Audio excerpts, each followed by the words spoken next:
हजरत Ayesha Siddiqa रजी अल्लाह ताला अन्हा से रिवायत है कि उन्होंने कहा, मैंने नबी सल्लल्लाहु अलैहि वालिहि वसल्लम की बीवियों में से किसी पर जलन नहीं की सिवाय हजरत खदीजा रजी अल्लाह ताला अन्हा के, यानी मैं सिर्फ उन्हीं से जलती थी, जबकि मैंने उनका दौर भी नहीं देखा था।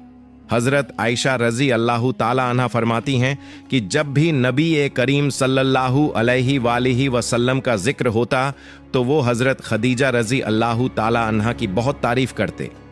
आप फरमाती हैं कि एक दिन मैं गुस्से में आ गई और मैंने कहा, आप तो बार बार कुरैश की एक लाल गालों वाली बूढ़ी औरत का जिक्र करते हैं जिन्हें गुजरे हुए भी बहुत वक्त हो गया है, और अल्लाह ताला ने आपको उनसे बेहतर औरतें अता की हैं। इस पर रसूलुल्लाह सल्लल्लाहु अलैहि वालिहि वसल्लम ने फरमाया, अल्लाह ताला ने मुझे उससे बेहतर कोई और औरत नहीं दी। वो तो ऐसी औरत थीं जिन्होंने उस वक्त मुझ पर ईमान लाया जब लोग मेरा इनकार कर रहे थे। नाजरीन, हुजूर मोहम्मद सल्लल्लाहु अलैहि वालिहि वसल्लम और बीबी खदीजा रजी अल्लाह ताला अन्हा की बेमिसाल मोहब्बत की कहानी हम आज की इस वीडियो में सुनाएंगे। आपसे दरख्वास्त है कि इस वीडियो को आखिर तक जरूर देखिए। नाजरीन, हजरत खदीजा रजी अल्लाह ताला अन्हा का ताल्लुक कबीला कुरैश के एक इज्जतदार और दौलतमंद खानदान से था। आपके वालिद का नाम खुवैलिद था, जो अपने कबीले में एक आला दर्जे के इंसान माने जाते थे।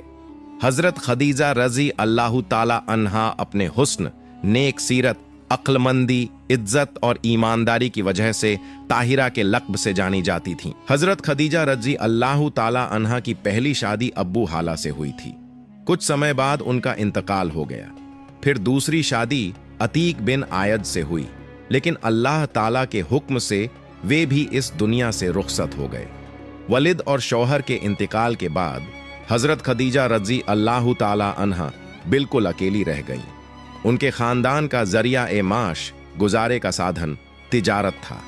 ऐसे हालात में उन्हें बहुत सी मुश्किलों का सामना करना पड़ा, लेकिन उन्होंने अपनी समझदारी और हिम्मत से अपने खानदानी कारोबार को खुद संभाल लिया। उन्होंने अपने कुछ भरोसेमंद रिश्तेदारों के जरिए मेहनताना देकर कारोबार का सिलसिला जारी रखा। उनके कारोबारी काफिले शाम और दीगर इलाकों में माल ले जाया करते थे, जिससे उनका कारोबार बहुत तरक्की कर गया। हजरत खदीजा रजी अल्लाह ताला अन्हा एक ऐसे अमानतदार, नेक सिफत और भरोसेमंद शख्स की तलाश में थीं जो उनके कारोबारी काफिलों की निगरानी कर सके ताकि वो इत्मीनान से कारोबार चला सकें। इसी दौर में हुजूर नबी करीम सल्लल्लाहु अलैहि वालिहि वसल्लम की खूबियां और आला अखलाक की चर्चा मक्का में आम हो चुकी थी। लोग आपको अस्सादिक, सच्चे और अल अमीन, अमानतदार के लाकब से पुकारते थे। उस वक़्त आप सल्लल्लाहु अलैहि वालिहि वसल्लम की उम्र मुबारक 25 साल थी। हजरत खदीजा रजी अल्लाह ताला अन्हा भी आपके नेक चरित्र और ईमानदारी के किस्से सुन चुकी थीं। इसलिए उन्होंने खुद अल्लाह के प्यारे नबी हजरत मोहम्मद सल्लल्लाहु अलैहि वालिहि वसल्लम को पैगाम भेजा कि आप मेरा तिजारती सामान लेकर शाम जाएं। मैं अपना गुलाम मैसरा भी आपके साथ भेजूंगी और मैं आपको दूसरों के मुकाबले में दोगुना मेहनताना दूंगी। हुजूर सल्लल्लाहु अलैहि वालिहि वसल्लम ने यह पेशकश कबूल फरमा ली।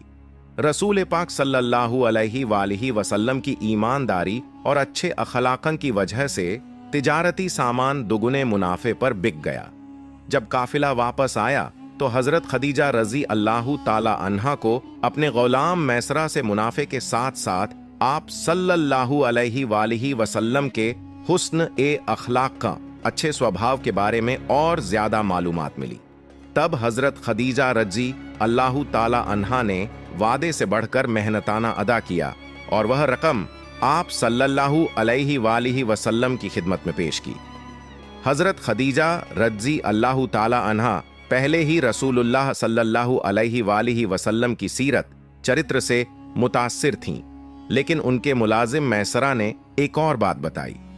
जब हुजूर सल्लल्लाहु अलैहि वालिहि वसल्लम ने एक दरख्त के नीचे आराम फरमाया था तो वहां एक राहिब, पुजारी भी मौजूद था।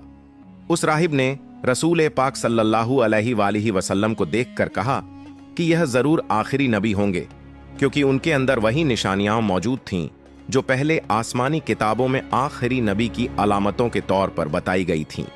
एक बार जब आप शाम से वापस लौट रहे थे, उस वक्त सैयदा खदीजा रज़ी अल्लाहु ताला अन्हा अपने घर की ऊपर वाली मंजिल बाला खाने पर मौजूद थीं। उन्होंने देखा कि हजरत मोहम्मद सल्लल्लाहु अलैहि वसल्लम पर दो फरिश्ते साया किए हुए हैं। हजरत खदीजा रज़ी अल्लाहु ताला अन्हा की सीरत और उनके आला खानदान की वजह से उनका बहुत एहतराम, इज्जत किया जाता था। कुरैश के बड़े बड़े सरदार उनसे निकाह करना चाहते थे, लेकिन उन्होंने किसी का रिश्ता कबूल नहीं किया। उन्होंने रसूल ए पाक सल्लल्लाहु अलैहि वसल्लम से तब निकाह का इरादा किया जब वो आपके आला अखलाका और सीरत से अच्छी तरह वाकिफ हो गईं। उनकी नजर में हुजूर सल्लल्लाहु अलैहि वसल्लम की अजमत और इज्जत और भी बढ़ गई। चुनांचे हजरत खदीजा रजी अल्लाहु ताला अन्हा ने रसूल ए पाक सल्लल्लाहु अलैहि वसल्लम को निकाह का पैगाम भेजा तो आपने अपने चाचा हजरत हमजा और अब्बू तालिब से मशविरा करने के बाद इसे कबूल फरमा लिया। निकाह की तजवीज कबूल होने के बाद हुजूर सल्लल्लाहु अलैहि वसल्लम अपने चाचा हजरत अब्बू तालिब और दूसरे करीबी रिश्तेदारों के साथ हजरत खदीजा के घर तशरीफ ले गए, जहां निकाह की बाकायदा तकरीब हुई।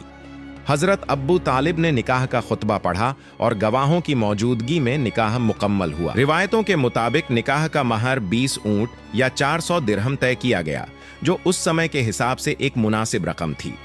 रिवायतों में आता है कि निकाह के वक्त हजरत खदीजा रजी अल्लाहु ताला अन्हा की उम्र 40 साल और रसूलुल्लाह सल्लल्लाहु अलैहि वसल्लम की उम्र 25 साल थी। हजरत खदीजा रजी अल्लाहु ताला अन्हा वह पहली औरत थीं जिनसे रसूलुल्लाह सल्लल्लाहु अलैहि वसल्लम ने निकाह किया। जब तक वह जिंदा रहीं, आप सल्लल्लाहु अलैहि वसल्लम ने कोई दूसरा निकाह नहीं किया। उन्होंने हर मुश्किल वक्त में नबी करीम सल्लल्लाहु अलैहि वसल्लम का साथ दिया और वह सबसे बड़ी मददगार और गमगुसार साबित हुई। जब रसूलुल्लाह सल्लल्लाहु अलैहि वसल्लम की उम्र 40 साल हुई तो उन्हें तन्हाई पसंद आने लगी। आप अक्सर गार-ए हिरा में जाकर कई दिनों और रातों तक अल्लाह की इबादत करते, सोच विचार करते और दुनिया की गुमराही पर दिल दुखी करते। फिर जब अल्लाह की तरफ से पहली वही पैगाम आई तो सबसे पहले हजरत खदीजा रजी अल्लाहु ताला अन्हा ने ईमान कबूल किया। वह सबसे पहले इस्लाम कबूल करने वाली थीं। हजरत खदीजा रजी अल्लाहु ताला अन्हा गारे हिरा पर रसूलुल्लाह सल्लल्लाहु अलैहि वसल्लम के लिए खाना और पानी ले जाया करती थीं। जरा सोचिए, आजकल मर्दों के लिए भी गार ए हिरा तक चढ़ना बहुत मुश्किल होता है, तो सोचिए कि उस सख्त और ऊंची पहाड़ी पर एक औरत कितनी तकलीफें उठाकर जाती होंगी। मगर यह मोहब्बत थी, ईसार था और खलूस था जो उन्हें हर मुश्किल राह पर ले जाता था। वह आप सल्लल्लाहु अलैहि वसल्लम से बेहद मोहब्बत करती थीं। वह अपने हाथों से खाना बनाकर मिट्टी के बर्तनों में रखकर उन रास्तों से गुजरती थीं जहां चलना भी मुश्किल होता है। हर कदम पर पत्थर होते, हर मोड़ पर कांटे होते, मगर हजरत खदीजा रजी अल्लाहु ताला अन्हा के दिल में एक ही चाहत थी, अल्लाह के महबूब को अपनी सेवा से राहत देना। एक दिन ऐसा हुआ कि जब हजरत खदीजा रजी अल्लाहु ताला अन्हा हमेशा की तरह खाना लेकर गार की तरफ रवाना हुईं, तो रास्ते में हजरत जिब्राइल अलैहिस्सलाम नाजिल हुए। उन्होंने रसूलुल्लाह सल्लल्लाहु अलैहि वसल्लम से कहा, ए रसूलुल्लाह, ये खदीजा आ रही हैं। उनके हाथ में सालन और कुछ खाने पीने का सामान है। जब वह पहुंचे तो उन्हें अल्लाह ताला की तरफ से सलाम कहिए और मेरी तरफ से भी सलाम कहिए, और उन्हें यह खुशखबरी दीजिए कि जन्नत में उनके लिए एक महल तैयार किया गया है जो मोती का होगा, जहां न कोई शोर होगा और न ही कोई थकान। रसूलुल्लाह सल्लल्लाहु अलैहि वसल्लम के दिल में भी हजरत खदीजा रजी अल्लाहु ताला अन्हा के लिए बेइंतहा मोहब्बत और इज्जत थी। जब वह वहां पहुंची तो आप सल्लल्लाहु अलैहि वसल्लम ने फरमाया, खदीजा, तुम्हें तुम्हारे रब का सलाम है और जिब्रील भी तुम्हें सलाम कहते हैं। हजरत खदीजा रजी अल्लाहु ताला अन्हा यह सुनकर कांप गईं, आंखों में आंसू आ गए और नरमी से जवाब दिया, अल्लाह ही सलाम है और जिब्रील पर भी सलाम हो। यह वह लम्हा था जब आसमान जमीन पर झुक आया था। एक औरत जो दुनिया की नजर में बस एक बीवी थी, लेकिन अल्लाह के नजदीक उसकी खिदमत और मोहब्बत ने उसे इतना ऊंचा मकाम दिया कि वह जमीन पर चलती थी और आसमान से उनके लिए सलाम आता था। हजरत खदीजा रजी अल्लाह ताला अन्हा ने अपनी सारी दौलत, आराम, जज्बात और मोहब्बत सब कुछ रसूलुल्लाह सल्लल्लाहु अलैहि व आलिहि वसल्लम पर निछावर कर दिया। उन्होंने शबे अबी तालिब की सख्तियों में, जब रसूलुल्लाह सल्लल्लाहु अलैहि व आलिहि वसल्लम के पूरे खानदान को मुसीबत में डाल दिया गया था, उस वक़्त भी साथ निभाया। जब कुरैश ने बहिष्कार किया तो उन्होंने 3 साल तक भूख और तकलीफों में रसूलुल्लाह के साथ सब्र किया। हर मौके पर उन्होंने रसूलुल्लाह को हिम्मत दी, दिल को मजबूती दी और कभी शिकायत नहीं की। हजरत खदीजा रजी अल्लाह ताला अन्हा से रसूलुल्लाह सल्लल्लाहु अलैहि वसल्लम के 6 बच्चे हुए थे, जिनमें 4 बेटियां और 2 बेटे थे। उनके नाम ये हैं: हजरत कासिम, हजरत जैनब, हजरत रुकैया, हजरत उम्मे कुलसूम, हजरत फातिमा और हजरत अब्दुल्लाह रजियल्लाहु अन्हुम। ये सभी बच्चे हजरत खदीजा रजियल्लाहु ताला अन्हा के पेट से पैदा हुए थे। हजरत खदीजा रजियल्लाहु ताला अन्हा का विसाल नबूवत के 10वें साल हुआ। इस साल को आमुल हुज्न यानी गम का साल कहा जाता है, क्योंकि रसूलुल्लाह सल्लल्लाहु अलैहि वसल्लम पर उनके दुनिया से चले जाने का बहुत गहरा असर हुआ। आप फरमाया करते थे, खदीजा ऐसी थीं जिन्होंने उस वक़्त मुझ पर ईमान लाया जब सब ने इनकार किया। उन्होंने उस वक़्त मेरी तस्दीक की जब सब ने मुझे झुठलाया। उन्होंने मुझे उस वक़्त सहारा दिया जब सब ने मुझे छोड़ दिया। हजरत आयशा से रिवायत है कि मैंने रसूल अल्लाह सल्लल्लाहु अलैहि वसल्लम की बीवियों में से किसी पर गैरत नहीं की सिवाय हजरत खदीजा के, यानी मैं उन पर रश्क करती थी। हालांकि मैंने हजरत खदीजा का जमाना नहीं पाया। हजरत आयशा कहती हैं कि जब भी रसूल अल्लाह बकरी जबह करते तो कहते कि इसका गोश्त खदीजा की सहेलियों को भेज दो। एक दिन मैं गुस्से में आ गई और मैंने कहा, बस खदीजा ही, खदीजा ही। तो रसूल अल्लाह सल्लल्लाहु अलैहि वसल्लम ने फरमाया, मुझे खदीजा की मोहब्बत अता की गई है।